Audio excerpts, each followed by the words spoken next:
Welcome to Bruins Overtime Live, presented by BuyAToyota.com. For offers not seen on TV, visit BuyAToyota.com. Adam Peller and Billy Jaffe, Andrew Raycroft here at the Salem 5 studio. The Bruins wrap up their trip out west with a 7-4 loss to the Seattle Kraken. They finished the trip 2-2-1. They had won 2 straight games going in. Bruins were feeling good.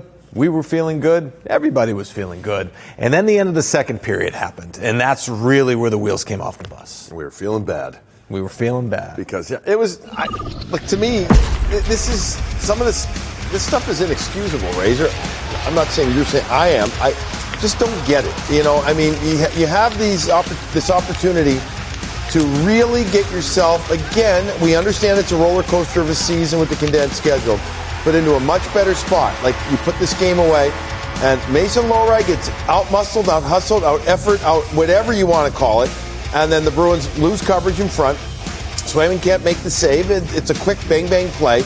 It all predicated on getting beaten underneath, below the goal line, and you're down 3-2. But then this happens at the end of the period. Well, and it comes off of a penalty taken behind the net of the Seattle Kraken. So 200 feet away, you take a slashing penalty with 1 minute and 30 seconds left in the period, and you give up that second big goal on the power play from distance. Jonathan Aspero can't get a block on it. Jeremy Swayman can't find the release point and or off of the tip, and now you're in a huge hole, and you're not going to come back from it, and they don't come back. Subaru Star of the Game, presented by your Subaru dealers of New England, as you take a look at Jared McCann, who is now on a 5-game point streak, a multi-point game for McCann, a goal and an assist. It's 9th, and so the Bruins having trouble again with penalties. It's just been a recurring theme, and I don't know what more you can say. Nothing more to say. If something has to be, I said the exact same. I'm not going to say it. It said the same thing last game. Sorry, move on. No, we'll move on. We'll move on to the Bruins' power play. They had power play opportunity. They were able to, capitalize. They had good movement on the power play for the most part. Yeah, and this was in the third period. Yeah.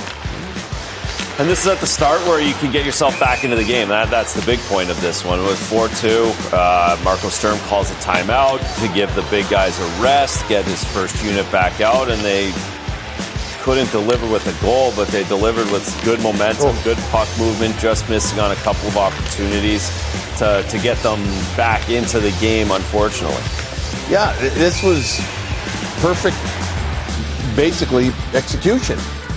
Except what I didn't like is it's the end of the power play, and then you lose that face-off there. You put the other group. That kind of epitomized just enough, but not enough. You know what I mean? That was the moment. If you score a power play goal there, then you're right back. You're saying, okay, you figured it out, right? You got yourself, but you got to win that face-off. I mean, you're going against one of the worst face-off teams in the NHL. You have to bear down and win that one. And I always say this, and I get it, like Razor, I get it's an easy game sitting here. I understand it. But this team talks about being, they want to battle for the playoffs. They talk about wanting to do certain things. They've got to get this stuff out of their game. Otherwise, there's absolutely no chance whatsoever. As it is, it's already going to be tough enough for this team. Yeah, no, you can't give up 3 power play goals in a game. You can't take 4 penalties. You can't take 5-on-3s. All these things they're adding up. There certainly are, and I'm curious. Again, we'll hear from Marco. We'll hear what his opinion of that all is as well, because they have to clean this up ASAP. Yeah, season high 3 power play goals allowed by the Bruins. Meanwhile, David Pastrnak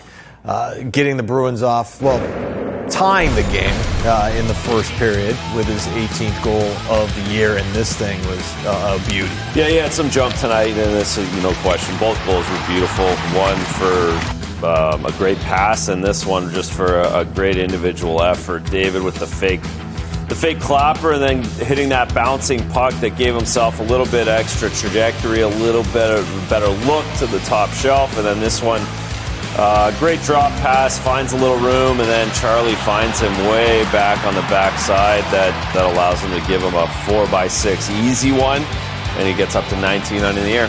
Yeah, nice movement here, a little crisscross, and the hands turned by both David and then by Charlie on the pass, on the cross-feeding pass there. So it was a beautiful play, and you're thinking, you know what, like the Bruins have been all right at times. Not great, but they are so ready to take over this game. So ready. Take a look at the numbers for David Pastrnak against the Kraken in his career. Now 9 goals in 9 games. Had a pair of goals against the Kraken tonight. Had a pair of goals against the Kraken a couple of years back, which, really picked up his 700 points. I would not have spelled away right. Like, if you said, how do you spell it, I wouldn't. Really? Yeah. Am I missing the joke here? No. I'm just telling you, I would have failed the spelling bee. It's late. Let's go. You want to move on to Victor Arvidsson's power play goal? Sure. All right, let's take a look at that. Sure.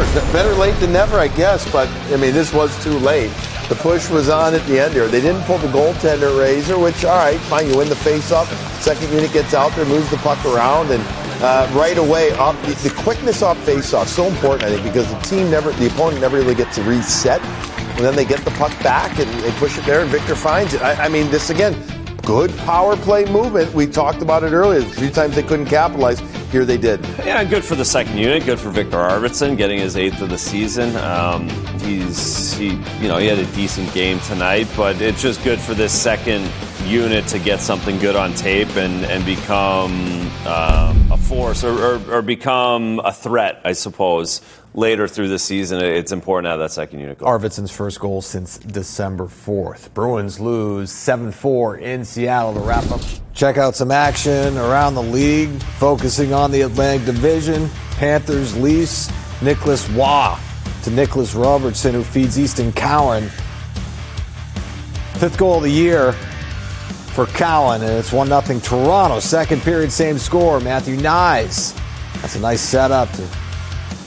Actually, it's Troy Stetcher's shot, I should say, tipped in by Nyes. It's 2-0 Leafs. Later in the period, this time it's Nyes on the dish to Austin Matthews. His 21st of the year. Leafs go on to win 4-1, your final. Avalanche in Tampa to take on the Lightning. We're tied at 1. Cale Makar. Brock Nelson beats Andrei Vasilevsky. 19th of the year from Brock Nelson. Colorado up 3-2. Zemgus Jurgensen's beats Scott Wedgwood. His 6th goal of the year ties things up at 3. The life of Zeke.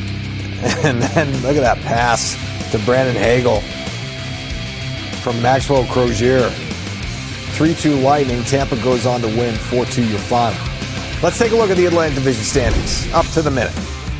The Bruins fall to 7th place at 46 points, but you can see how close things remain in the division.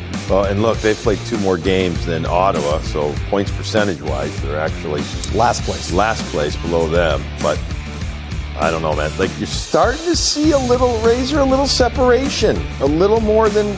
55 for Tampa. They're a very good team. We said early in the season we thought they were probably the best team in this division. Yeah, Florida maybe if they get healthy, but there's some separation now there. Bees they're in trouble.